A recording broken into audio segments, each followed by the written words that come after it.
What do I want to see from the next Crash Bandicoot game? Let's talk about it. Whoa!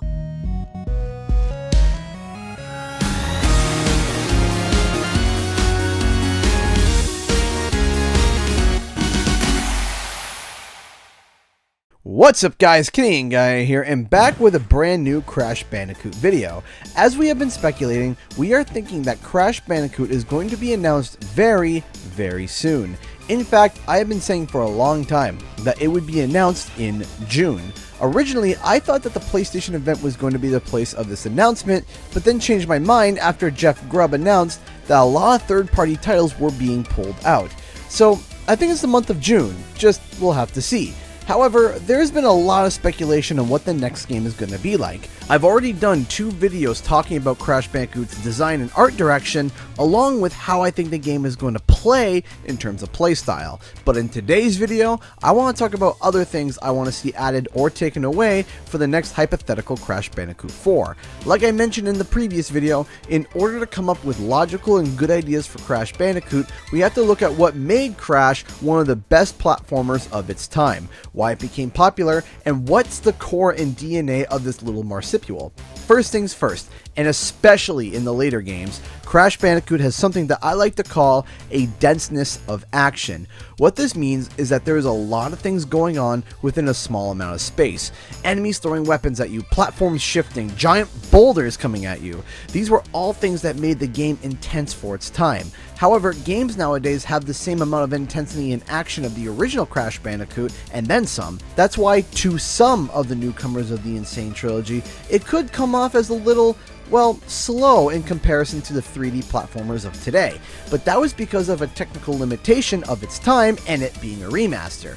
To add on to this denseness of action, Crash also has great platforming, especially for when it released. Having a combination of tight, really well balanced platforming with this denseness of action creates a sense of achievement and wonder when you finish a level, especially when it's much more difficult. It's not like a relaxing stroll in the park like Spyro. Another thing about Crash Bandicoot is that it doesn't take itself seriously. It's a wacky, zany game that has a very basic story with nothing complicated in between. It has some great script writing and quips, especially in the post Naughty Dog games, which I hope comes back for this game. They also have goofy but memorable characters. Crash himself is very much an interesting character in terms of his design. He's very angular and very Looney Tunes-like. He basically has no IQ, but somehow is basically indestructible. I mean, in the first game, he falls from a 100-foot tower, lands flat on his face, and yet he gets up and walks away like it's nothing. However, he couldn't open up a can of beans with a can opener if it meant his life. This attitude and mindset for Crash should be followed through in the new game.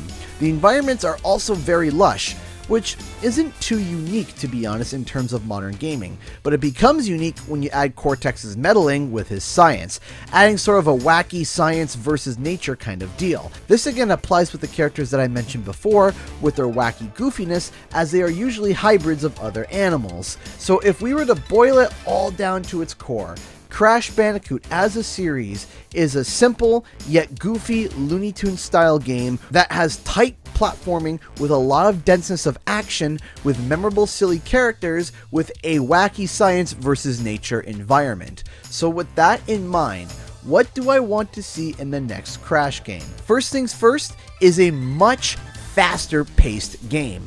I think Crash should be able to have the option to be able to have some sort of a quick sprint right from the get-go. Why?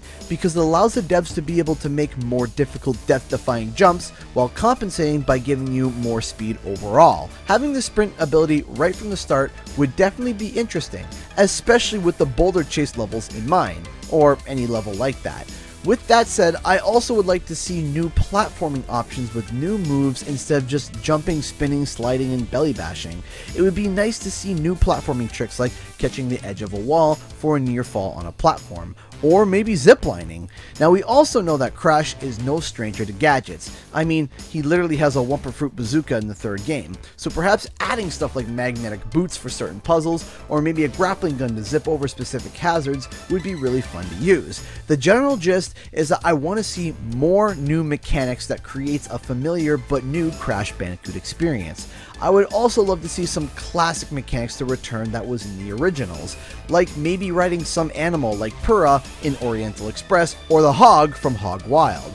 Or maybe bring back the jet board from Crash 2, but they shouldn't be exactly the same as the originals. See, though I would like to see them come back, I want to see them with a more modern take. Maybe being able to jump off the rideable animal is an option, and while you jump off, you could hit an enemy in mid-air, attach to a zip line and zip line through a secret segment of the level, collect a secret crystal, and then land back on the animal and finish the level. Smooth transitions with sharp controls is key here for this game, at least in my mind. But that's another thing I would love to see. I would love for secret crystals to come back, but in challenging platforming alternative paths. So you can finish the level like regularly, but there's a secret side route that would contain a secret gem. But these secret paths are hidden and require a sharp eye and a high proficiency of skill to find them. These gems could definitely just be for 100% completion reward, sure. Or maybe could unlock different outfits and skins for Crash, like in Crash Tag Team Racing. This also ties into having sharp controls, but being able to chain different platforming abilities together seamlessly would be really amazing. I know, you already can kind of do that now, but I want to be able to continue to do that with more than just the basic abilities of jumping, spinning, and dashing. I want to make sure that the controls are still all incredibly sharp and allow me to be able to zip through levels at incredible speeds. Now, what do I not want to see? Honestly, I hated every single underwater level in Crash Bandicoot 3 and Wrath of Cortex. There's not one that I even marginally liked. Why do you think in the B-roll footage that you currently see on screen, you have never seen the underwater levels? It's because I hate them. Now, will I just automatically hate them if they were just put into Crash 4 for the sake of just hating them? No, of course not. Will I hate them if they play like Crash 3 or Wrath of Cortex? Yes, very much so. I think that if we were going to go with the underwater level in Crash 4, we should see the underwater level like we see normal levels, behind Crash's back, not directly rip Donkey Kong Country's underwater segments and add missiles to it and call it original. I also don't want to see Crash in a hamster ball again. Just please, no. In Wrath of Cortex and even Twinsanity, the hamster ball mechanics makes me want to experience the sweet relief of death. Vehicles? I'm in a gray area for that one. Some levels could be super amazing and cool with these mechanics, while others, well, not so much. So I think if done right, vehicles could make a comeback, just make sure that they are sprinkled in and not the main attraction. Of course, the last and final thing I want to be able to have fun. I want to be able to enjoy this game and enjoy talking about it. I love Crash Bandicoot, and we all got to admit, in the past, he's been mishandled and shoved out by inexperienced developers and publishers who had no idea how to handle a AAA platforming game. It seems though that Crash is about to reclaim his former glory, and I cannot wait to see him come back in what seems to be a brand new game. A huge thank you to all those who support the channel through Patreon and being a sponsor on the channel.